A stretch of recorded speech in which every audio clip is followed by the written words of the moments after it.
So exercise 2 start करने के पहले इम्पोर्टेंट चीज़ें angles made by a transversal. तो सबसे पहले तो ट्रांसवर्सल का क्या मतलब होता है वो बता दो। अब मान लो ये दो लाइंस है और जो दो लाइंस है उसको ये लाइन कट कर रही है अलग अलग पॉइंट में। जैसे कि इस लाइन L को और इस लाइन M को, इसको कट करती है पॉइंट A में और इसको करती है पॉइंट B में। तो अगर ऐसी कोई लाइन है जो दो लाइंस को अलग अलग पॉइंट में कट करे तो उस लाइन को हम लोग बोलते हैं ट्रांसवर्सल। ओके, अब यहाँ पे एंगल्स कितने बने हुए दिख रहे हैं आप लोगों को? 1 2 3, नंबर कैसे भी दे सकते हो, 4 5 6 7 8 एंगल्स बने बराबर। अब इसमें इम्पोर्टेंट आप लोगों को वर्टिकली अपोजिट एंगल वगैरह हम लोगों ने कल किया था। तो आप ऊपर वाली लाइन के बारे में सोचो, इसको भूल जाओ, तो एंगल के 4 ही एंगल के बारे में सोचो और देखो मुझे आप बता सकते हो क्या कि इसमें वर्टिकली अपोजिट एंगल कौन सी है? पेयर 3 और 4 angle. Very good, vertically opposite angles are equal. So angle 1 का कौन सा हुआ? एंगल 4 और एंगल 2 का कौन सा हुआ? 3। अब कनक वैसे ही यहाँ पे मुझे बताओ कौन से वर्टिकली अपोजिट एंगल्स है? अपोजिट अलग होता है, वर्टिकली अपोजिट अलग होता है। क्या फर्क है? ये मेरा पैरेललोग्राम है, ये इसका अपोजिट एंगल हुआ, तो इनके वर्टेक्स अलग अलग है, इनको हम लोग अपोजिट बोलते हैं। और मेरा वर्टेक्स अगर सेम है, ये इधर का है इधर का है, तो हम लोग इसको वर्टिकली अपोजिट एंगल, ठीक है? आप बताओ। 8 और 6। हाँ, और 5 और 7। Very nice. 8 और 6 इक्वल रहेंगे, 5 और 7 भी इक्वल रहेंगे। कल हम लोगों ने एंगल्स इन लीनियर पेयर ये भी किए थे। Angles in linear pair are supplementary. हमेशा इनका एडिशन कितना रहता है? 180 डिग्री रहता है, सप्लीमेंट्री। तो बता पाओगे? सर एंगल ऊपर में, ऊपर बताओ, ये नीचे वाले छोड़ दो, ऊपर। Very nice. देखो, जिनको ऐड करके सीधी लाइन बनती है, स्ट्रेट लाइन, स्ट्रेट एंगल, उनको बोलते हैं एंगल्स इन लीनियर पेयर। सो 1 + 3 बोलो या 3 + 1 बोलो, एक ही बात, 180 आएगा। 1 + 2 स्ट्रेट लाइन बनती है, 1 और 2 मिला के। 2 और 4 स्ट्रेट लाइन बन रही है, 3 और 4 स्ट्रेट लाइन बन रही है। तो ये सारे एंगल्स हो गए ऊपर के। तो कौन से हुए? 1 + 3 180 आएगा, उसके बाद 1 + 2 180 आएगा, उसके बाद 2 + 4 180 आएगा और 4 + 3 भी 180 आएगा। वैसे ही यहाँ पे बनेंगे। यहाँ पे कौन से बनेंगे बताओ? Angles in linear pair. 5 6। Very good. और 6 7 गुड। और 7 8। और एक है 8 और 5। Very nice. आज क्या खा के आए? गुड, शाबाश। ऐसे ध्यान दो तो सब जम जाएगा बराबर। ये तो अपने हो गए थे पहले से, ठीक है? अब नया अपने लिए क्या है? अब नया है अपने लिए 3-4 टाइप के एंगल, करस्पॉन्डिंग एंगल्स। ये बहुत इंपॉर्टेंट पार्ट है। जैसे मैंने आप लोगों को पहले भी बताया था कि जैसे सिंपल इक्वेशन चैप्टर अपने लिए बहुत इंपॉर्टेंट है, क्योंकि 8वीं में भी है, 9वीं में भी है, 10वीं में भी है, हमेशा के लिए। वैसे ही ये जो अभी मैं एंगल्स बता रहा हूँ, ये आपको 8वीं 9वीं 10वीं जब तक मैथ्स है तब तक एकदम बेसिक चीज़ें हैं, बहुत important. Corresponding angles are equal only if lines are parallel. अगर लाइन्स पैरेलल है, पैरेलल समझ में आता है? वो लाइन्स को पैरेलल बोलते हैं कि जिनको कितना भी आगे बढ़ेंगे तो कभी कटेगी नहीं। ये है क्या पैरेलल? नहीं, ये तो कट जाएगी, इसको और आगे बढ़ाऊंगा तो, है ना? तो ये पैरेलल नहीं। अगर लाइन्स पैरेलल है, अगर क्वेश्चन में दिया कि ये लाइन और ये लाइन पैरेलल है, तो करस्पॉन्डिंग एंगल हमेशा इक्वल रहते हैं। अब करस्पॉन्डिंग एंगल है कहाँ? इस ये ट्रांसवर्सल के राइट साइड में देखो सिर्फ, ठीक है? सिर्फ राइट में देखो तो कितने एंगल है? 1 2 5 6, सिर्फ राइट में देखो। सर करस्पॉन्डिंग वाले F1 लो। F हाँ। मतलब कहाँ है? अच्छा, वो छोड़ के मैं बता रहा हूँ। ये ट्रांसवर्सल के राइट में देखो, इस लाइन के ऊपर का एंगल कौन सा है? उसका करस्पॉन्डिंग इस लाइन के ऊपर वाला होगा, मतलब कौन सा? 5 5। वैसे ही इस लाइन के नीचे का 2 उसका करस्पॉन्डिंग इस लाइन के नीचे का 6 सो 1 का करस्पॉन्डिंग 5, 2 का करस्पॉन्डिंग 6। ओके, सो 1 का करस्पॉन्डिंग 5 एक पेयर, 2 का करस्पॉन्डिंग 6। मैं यहाँ पे इक्वल नहीं दे रहा हूँ, क्यों? क्योंकि क्वेश्चन में कहीं ये पैरेलल नहीं दिया है। पैरेलल रहेगा तो ही इक्वल रहेंगे, नहीं तो सिर्फ करस्पॉन्डिंग रहेगा। ठीक है, तो वैसे ही अब कनक इस तरफ के बता दो करस्पॉन्डिंग। 3 और 8 वेरी गुड, और 4 और 7। ठीक है, जम गया सबको। 3, 8, 4, 7। चलो अब ये उसके बाद alternate interior angles. Alternate interior angles ये भी हमेशा होते हैं इक्वल, लेकिन कब? Only if lines are parallel. ये होना जरूरी है, ये इंपॉर्टेंट कंडीशन। अब इसमें वर्ड एक है इंटीरियर। इंटीरियर का क्या मतलब हुआ? ये दो मेरी लाइन्स है, ये ट्रांसवर्सल है, तो जो अंदर अंदर वाले एंगल है, दो लाइन के अंदर के, ये वाले नहीं, इनको छोड़ देंगे। ये तो बाहर चले गए लाइन्स के, ये ऊपर चले गए, ये नीचे चला गया, अंदर वाले एंगल्स। तो इसमें कौन से 4 एंगल का काम है आपको? सर 4 and 2 हाँ 8 and 5 बराबर, ये इनका ही काम। ऑल्टरनेट बोलेंगे तो इसका ऑल्टरनेट ये वाला रहेगा और इसका ऑल्टरनेट ये वाला रहेगा। तो मुझे इसमें बता सकते हो किसका कौन है? सर 4 का 5 और 8 का 2। सबको जम गया? तो 4 का 5, 8 का 2, 4 और 5, 8 और 2 ये इक्वल रहते हैं कब? कब इक्वल रहते हैं? जब लाइन पैरेलल। जब लाइंस पैरेलल हो तभी। ठीक है, वैसे ही alternate exterior angles are equal, लेकिन कब?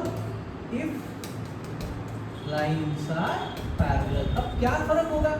वहां पे इंटीरियर था, यहाँ एक्सटीरियर है, तो सिर्फ फर्क क्या होगा? अब मेन काम किसका है? इनका ही है, जिनको छोड़ दिया था पहले, तो उनका ही काम। ऑल्टरनेट बोलेंगे तो इसका एक्सटीरियर हो गया ये, और इधर वाले का एक्सटीरियर हो गया ये। ठीक है, तो कनक बताओ इसमें पेयर एक्सटीरियर और इंटीरियर तो लिख दिया हम, एक्सटीरियर की बात। एक्सटीरियर सर ऊपर वाला ना। हाँ बता दो, आपको जो लग रहा है।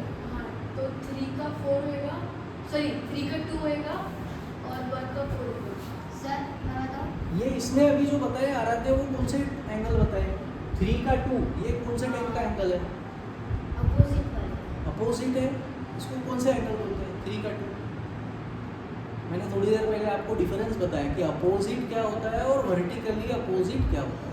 Vertically opposite. ये एक दूसरे के vertically opposite angle. Alternate exterior मैंने अभी बताया 2 मिनट भी नहीं। ऑल्टरनेट एक्सटीरियर किसको बोलेंगे? ये मेरी लाइंस है, ये ट्रांसवर्सल है, अंदर वाले एंगल छोड़ दो, ये अंदर के है ना, इसको छोड़ दो। बाहर कौन से है? 1, 2, 3, 4। ऑल्टरनेट मतलब इस ट्रांसवर्सल के लेफ्ट वाले का ऑल्टरनेट इस ट्रांसवर्सल के राइट वाला रहता है, इधर का इधर का। सो इसका रहता है ये वाला। अब बता सकते हो? बताओ। 3 का 1 है, ये और ये बाहर वाले ना सर। हाँ 3 का 6 और 1 का 7। बेटा मैंने बताया ये इसके जैसा डिजाइन कहाँ बनाया है? इधर बनाया है कि इधर? तो इसका ऑल्टरनेट एक्सटीरियर ये है और इसका ऑल्टरनेट एक्सटीरियर ये है। ये जो आप बता रहे हो ये वाले, ये तो एंगल्स इन लीनियर पेयर हो गए, बाजू बाजू में है, दोनों मिला के सीधी लाइन बन रही है, उसको हम लोग एंगल्स इन लीनियर पेयर बोलते हैं। सो यहाँ पे ऑल्टरनेट एक्सटीरियर कौन सा है? 3 का 6, 1 का 7। 3 का 6, 1 का 7, एक लास्ट टाइप। लास्ट टाइप सिर्फ इंटीरियर एंगल्स बोलते हैं जिनको, सिर्फ interior angles. Interior angles are supplementary वो इक्वल नहीं रहते, देखो बाकी सारे इक्वल रहते हैं, इंटीरियर एंगल कैसे रहते हैं, सप्लीमेंट्री, लेकिन कब, इफ लाइंस आर पैरेलल। अभी फिर से देखो, इंटीरियर का मतलब क्या होता है, ये मेरी लाइंस है, इनके अंदर वाले, मतलब कौन से, ये चार अंदर के, लाइन के बाहर का, ऊपर का भी नहीं, लाइन के नीचे का भी नहीं, अंदर वाले। अब ऑल्टरनेट इंटीरियर में कैसा था, क्रॉस में था, इसका ऑल्टरनेट इंटीरियर कौन था, ये था, और इसका ऑल्टरनेट इंटीरियर कौन था, ये था। अब अगर सिर्फ इंटीरियर बोलते हैं तो कैसे याद रखना है, इंटीरियर मतलब अंदर वाले ही है, लेकिन सिर्फ इंटीरियर बोला है तो एक ही लाइन में इसका इंटीरियर कौन सा, ये, और इसका इंटीरियर ये। तो अब कनक इसमें बताओ मुझे, इंटीरियर की पेयर कौन सी है,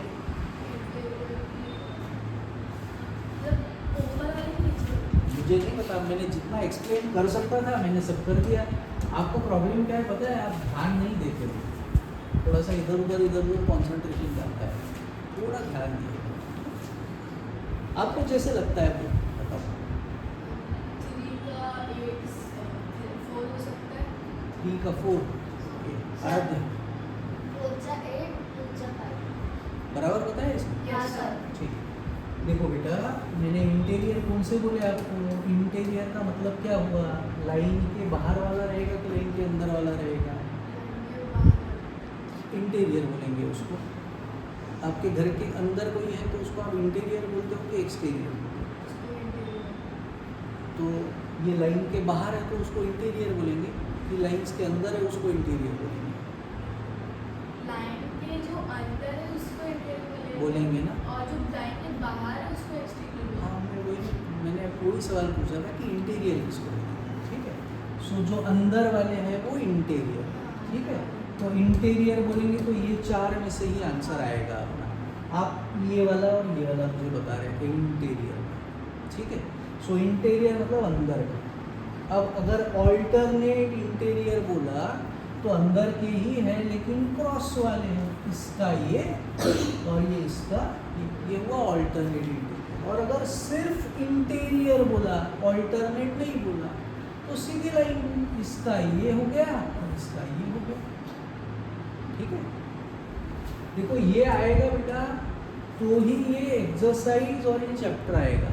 अगर ये नहीं समझ में आया तो फिर एक्सरसाइज करते हुए अपने को कुछ भी नहीं समझ में आएगा, क्योंकि मैं बोलूँगा भैया ये ऑल्टरनेट एंगल है, ये इक्वल है, तुम लोग यही सोचते रहोगे यार ये ऑल्टरनेट एंगल क्या होता है, फिर कैसे होता है, ठीक है। तो ये समझ में आना ज़रूरी है। चलो 5.2 first question, state the property that is used, इसको पहले स्टोर कर लेते हैं। State the property that is used in each of the following statements. If A is parallel to B, मतलब ये दो लाइंस एक दूसरे को पैरेलल है, दिया हुआ है। पैरेलल का मतलब क्या होता है, क्या बताओ। सर जो एक दूसरे को मतलब जोड़ते नहीं, वेरी नाइस।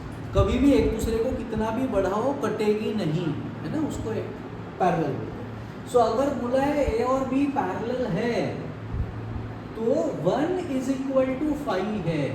तो कनक मुझे बताओ ये 1 और 5 ये कौन से टाइप के एंगल लग रहे हैं आपको।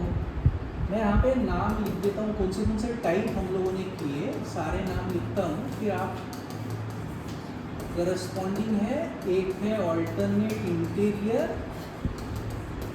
एक है ऑल्टरनेट एक्सटीरियर। अपने अपने मन में करो, कोई बोलेगा नहीं। एक है इंटीरियर, 1 2 3 4। उसके बाद है वर्टिकली अपोजिट एंगल्स, और उसके बाद है लीनियर पेयर। ये 6 टाइप के एंगल के बारे में हमने सोचा। तो आपको ये 1 और 5 कौन से टाइप के लग रहे हैं।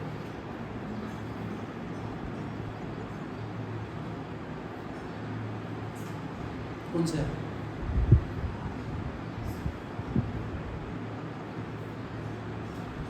दोनों आप बताओ। वेरी गुड, शाबाश, परफेक्ट, करस्पॉन्डिंग।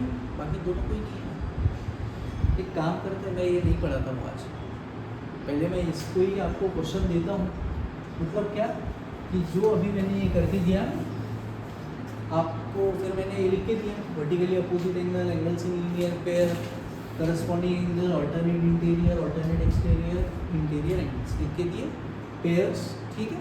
तो मैं अभी आपको ऐसे ही क्वेश्चन होमवर्क में दे रहा हूँ, डायग्राम बना के दूंगा सिर्फ, आपको क्या करना है, ये 6 की 6 चीज़ें लिख के लाना है, 1 2 3 4 5 6 हर एक डायग्राम, क्योंकि जब तक ये दिमाग में घुसेगा नहीं कि यार ये 2 और 8 मतलब कौन से नंबर का एंगल है यार, ये जब तक नहीं आएगा तब तक अपन आगे का करने में कुछ फायदा नहीं। ठीक है, मैं पहले ये बता देता हूँ, इस पर एक्स्ट्रा क्वेश्चन देता हूँ।